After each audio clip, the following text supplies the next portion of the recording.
Andrew Sabisky, a government advisor, recently resigned over comments supporting eugenics.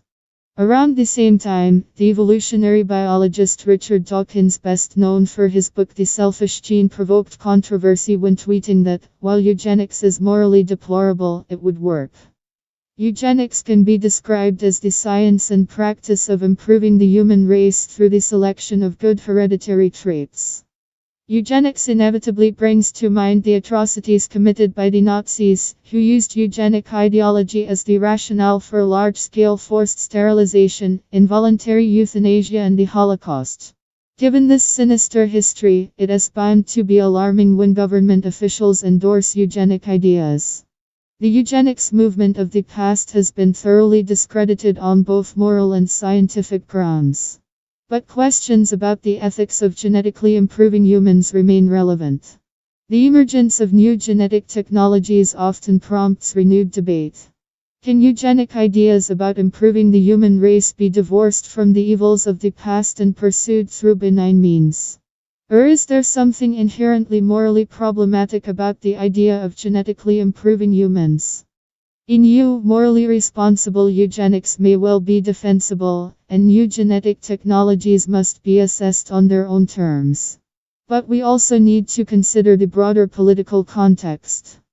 If the betterment of individual traits were to be presented as a key strategy to improve human welfare, this would look very much like the individualization of social problems that was such a central feature of the old eugenics. Dark past. The father of the eugenics movement was the English explorer and scientist Francis Galton, 1822–1911. Influenced by his cousin Charles Darwin's work The Origin of Species, Galton was interested in ideas about the heritability of different traits. He was particularly interested in the heritability of intelligence and how to increase society's diminished stock of talent and character. He also believed that social problems such as poverty, vagrancy and crime were ultimately caused by the inheritance of degenerate traits from parent to child.